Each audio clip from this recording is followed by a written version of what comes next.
সকাল সকাল জলখাবারের সাথে গরম গরম রসালো কুরকুরে জিলেপি খেতে কার না ভালো লাগে। তাও আবার টক দই সোডা ছাড়াই একদম সহজ পদ্ধতিতেই তৈরি করে নেওয়া যাবে। এই জিলেপি তৈরি করার সবথেকে বড় মজার ব্যাপার হলো আগে থেকে আপনাদের কোনো প্রিপারেশন করে রাখতে হবে না। যখনই মন চাইবে 5 মিনিটে ফটাফট অনেক অনেক জিলেপি তৈরি করে নিতে পারবেন। নমস্কার বন্ধুরা, মিঠুস ওভেনে আপনাদের সবাইকে স্বাগত জানাই। আজ আমি আরও একটি নতুন ভিডিও নিয়ে চলে এসেছি আপনাদের সামনে। এখানে নিয়েছি একটা ছড়ানো কড়াই, আর কেন আমি এরকম ছড়ানো কড়াই নিয়েছি সেটা আপনাদেরকে পরে বলে দেব। তার মধ্যে এক বাটি চিনি দিয়ে দিলাম, আর এই বাটি মেপেই এক বাটি জল দিয়ে দিলাম। এই সময় গ্যাসের ফ্লেমটাকে হাইতে রেখে এখানে আমি একটা স্প্যাচুলা নিয়েছি, দেখুন খুব ভালোভাবে নাড়িয়ে দিচ্ছি। এখানে দেখুন চিনির মধ্যে বয়েলড এসে গেছে। এবার ভালোভাবে নাড়িয়ে চিনিটাকে খুব ভালোভাবে মেল্ট করে নেব।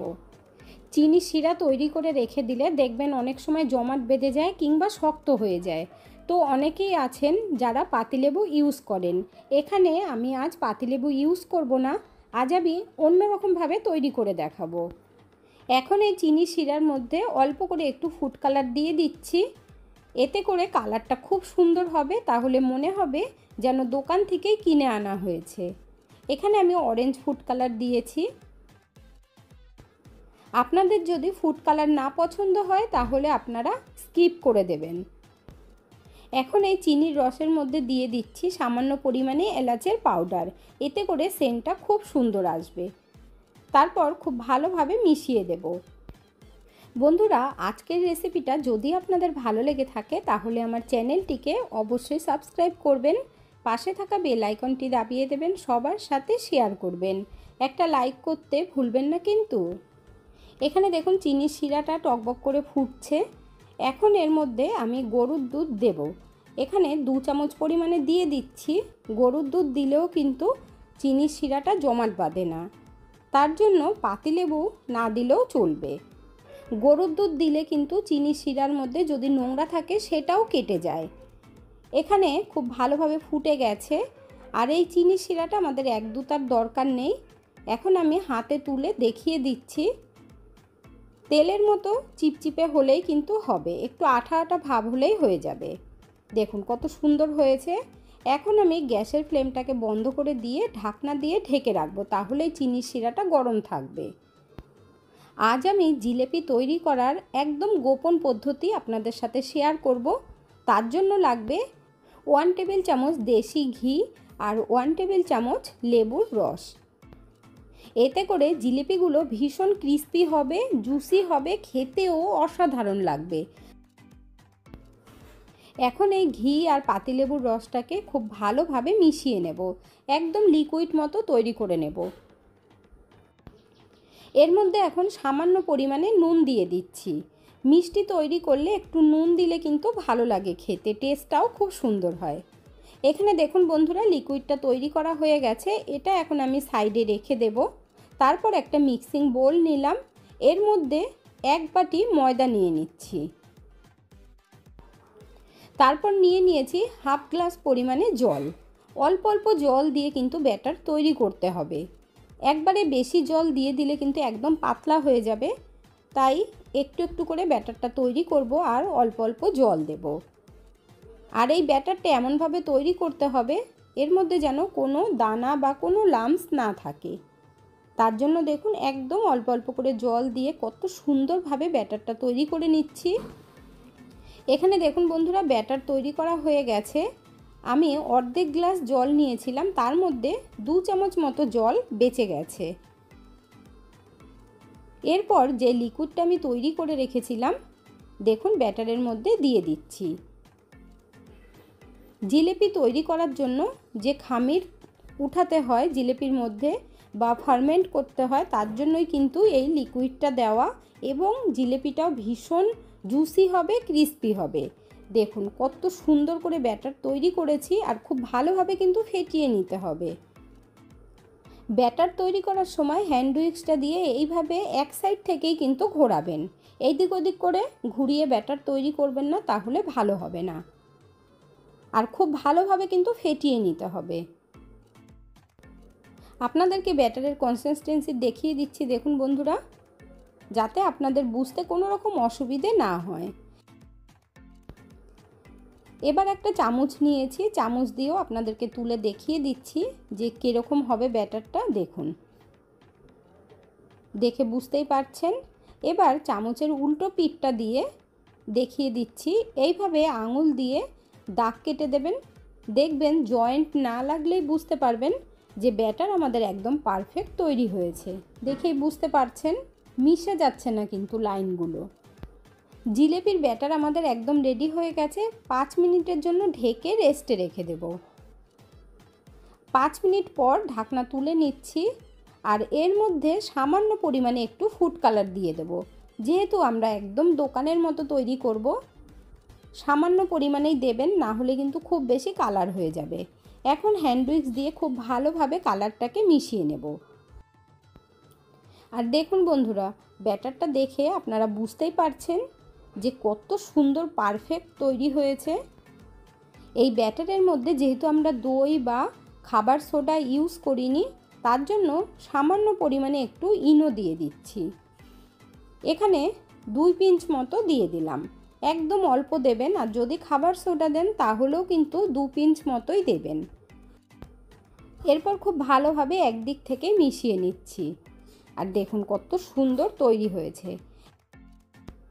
আজ আমি জিলেপিটা একদম অন্যরকম পদ্ধতিতে তৈরি করব। তার জন্য একটা গ্লাস নিয়েছি আর একটা পাইপিং ব্যাগ নিয়েছি। এই পাইপিং ব্যাগ কিংবা পাইপিং কোন এগুলো কিন্তু মার্কেটে ইজিলি পাওয়া যায়। এখন আমি গ্লাসের মধ্যে বসিয়ে নিচ্ছি। এইভাবে গ্লাসের মধ্যে বসিয়ে নিতে হবে। তারপর যে ব্যাটার তৈরি করে রেখেছি আস্তে আস্তে ঢেলে দেব এই পাইপিং ব্যাগের মধ্যে। দেখুন কত সুন্দর ফিতের মতো হয়ে পড়ছে, আপনারা দেখে বুঝতেই পারছেন। একদম পারফেক্ট কিন্তু তৈরি হয়েছে। আপনারাও খুব ইজিলি তৈরি করে নিতে পারবেন। ঘরে থাকা উপকরণ দিয়ে কিংবা এরকম সহজ রেসিপি পেতে হলে আমার চ্যানেলটিকে অবশ্যই সাবস্ক্রাইব করে রাখবেন। এখন এই পাইপিং ব্যাগটাকে আমি তুলে নিচ্ছি। তারপর একটা গার্ডার দিয়ে আটকে নেব, যাতে করে ব্যাটারটা বেরিয়ে না যায়। এই পদ্ধতিতে আপনারা কিন্তু বন্ধুরা অবশ্যই একবার ট্রাই করবেন, তারপরে কমেন্ট করে জানাবেন যে রেসিপিটা তৈরি করে আপনাদের কেমন লাগলো। এখন একটা কাঁচি দিয়ে মুখটাকে সামান্য পরিমাণে কেটে নিতে হবে।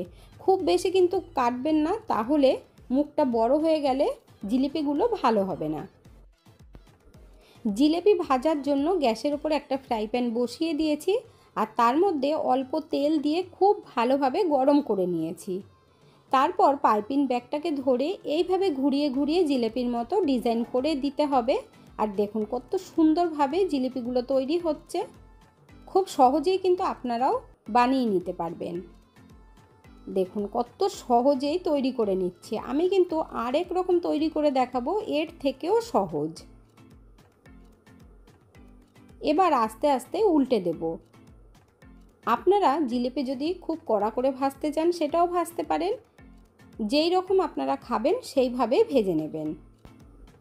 এখন আমি জিলিপিগুলো উল্টে পাল্টে মচমচে করে ভেজে নিচ্ছি। এখানে দেখুন ভাজা হয়ে গেছে। এবার আমি তুলে নেব, একটা ঝাঁঝরি হাতার মধ্যে তুলে নিচ্ছি, এতে করে তেলটা ঝরে যাবে। এখানে জিলিপিগুলো কিন্তু দেখতে দারুণ হয়েছে। এখন তেলটা ঝরিয়ে ডাইরেক্ট আমি রসের মধ্যে দিয়ে দেব। আর বন্ধুরা, রসটা যদি এরকম ছড়ানো কড়াইতে করা হয় তাহলে কিন্তু অল্প রসেই অনেকটা জিলিপি হয়ে যাবে, না হলে শুধু শুধু রসটা বেঁচে যাবে যদি ছড়ানো জায়গায় না করেন। তার জন্যই আমি ছড়ানো কড়াই নিয়েছি। এবার দেখুন রসের মধ্যে উল্টে পাল্টে জিলিপিগুলোকে আমি ভিজিয়ে রাখব। 2 থেকে 3 মিনিট ভিজিয়ে রাখলেই কিন্তু টোপা টোপা হয়ে যাবে। আমি আরও এক ব্যাচ জিলিপি ভেজে ভিজিয়ে রেখেছিলাম। এরপর দেখুন তুলে নিচ্ছি একটা স্টেনারের মধ্যে, এতে করে রসটা বেরিয়ে যাবে, এক্সট্রা যে রসটা থাকবে। 2 ব্যাচে অনেকগুলো জিলিপি কিন্তু ভাজা হয়ে গেছে। আর এখানে দেখুন এক্সট্রা রসটা ঝরিয়ে আমি একটা প্লেটের মধ্যে তুলে নিচ্ছি। আর দেখুন বন্ধুরা, কেউ বলতেই পারবে না যে এটা ঘরে তৈরি আর এত সহজভাবে। এখন একটা ঝাঁঝরি হাতা নিয়েছি দেখুন, আর এই ঝাঁঝরি হাতাটাকে তেলের মধ্যে কিন্তু 2 মিনিট এইভাবে রেখে দেবেন। এতে করে ঝাঁঝরি হাতাটা ননস্টিকের কাজ করবে। তারপর দেখুন পাইপিং ব্যাগটাকে ধরে এইভাবে ঘুরিয়ে ঘুরিয়ে জিলেপির ডিজাইন করে দিতে হবে। আর হাতাটা ধরে আস্তে আস্তে একটু নাড়াবেন, দেখবেন তেলের মধ্যে চলে আসছে। কত সুন্দরভাবে কিন্তু ঝাঁঝরি হাতার থেকে উঠে গেল। আমি 2 রকম পদ্ধতিতে আপনাদের তৈরি করে দেখাচ্ছি, যেটা সুবিধে হবে সেইভাবেই আপনারা তৈরি করবেন। ডাইরেক্ট যদি তেলের মধ্যে দিয়ে করতে অসুবিধে হয় তাহলে এই ঝাঁঝরি হাতার পদ্ধতিটা অবশ্যই ট্রাই করতে পারেন।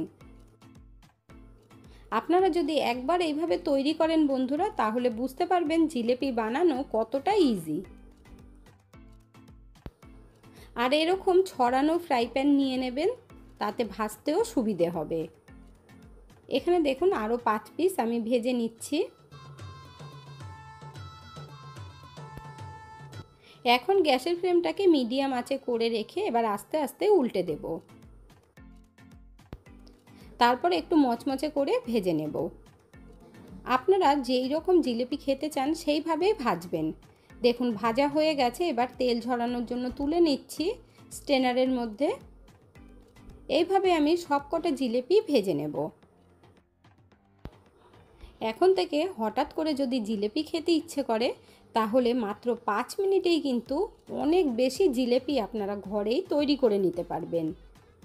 এখানে দেখুন চিনির শিরার মধ্যে দিয়ে দিচ্ছি। আর অল্প করে চিনির শিরা তৈরি করলে এটাই কিন্তু সুবিধে হয় ছড়ানো কড়াইতে বা ছড়ানো গামলায়। দেখুন খুব ভালোভাবে ভিজিয়ে নিতে হবে। 2 থেকে 3 মিনিট রাখলেই কিন্তু জিলিপিগুলো খুব সুন্দরভাবে রসটা টেনে নেবে। এখানে দেখুন বন্ধুরা আমি আরও এক ব্যাচ আপনাদেরকে ভেজে দেখিয়ে দিচ্ছি। হঠাৎ করে যদি বাড়িতে কোনো গেস্ট চলে আসে তাহলেও কিন্তু আপনারা এইভাবে জিলিপি বানিয়ে সন্ধ্যাবেলা এনজয় করতে পারবেন। এরপর গ্যাসের ফ্লেমটাকে আবারও আমি মিডিয়াম আঁচে করে দিয়েছি আর জিলিপিগুলো উল্টে দিচ্ছি।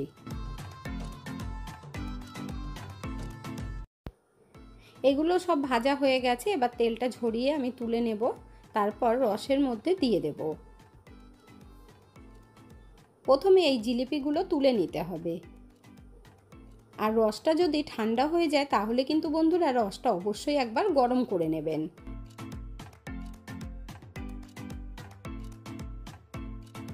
ভেজে রাখা জিলিপিগুলো রসের মধ্যে দিয়ে দিচ্ছি। এই জিলিপিগুলো দেখুন রসটা ঝরিয়ে প্লেটে তুলে নিলাম। আর দেখে লোভ লাগছে কি না বলুন তো বন্ধুরা? তাহলে অবশ্যই কিন্তু আপনারা এইভাবে একবার ট্রাই করবেন, তারপরে কমেন্ট করে জানাবেন আপনাদের কেমন লাগলো। এখানে দেখুন বন্ধুরা জিলিপিগুলো একদম রেডি হয়ে গেছে। আর কত সুন্দর মচমচে হয়েছে আর কত রসালো হয়েছে সেটাও আপনাদেরকে দেখিয়ে দেব। এখানে এক পিস ভেঙে আপনাদেরকে দেখিয়ে দিচ্ছি যে কতটা মচমচে এবং রসালো হয়েছে, আর সেটা আপনারা দেখেই বুঝতে পারবেন।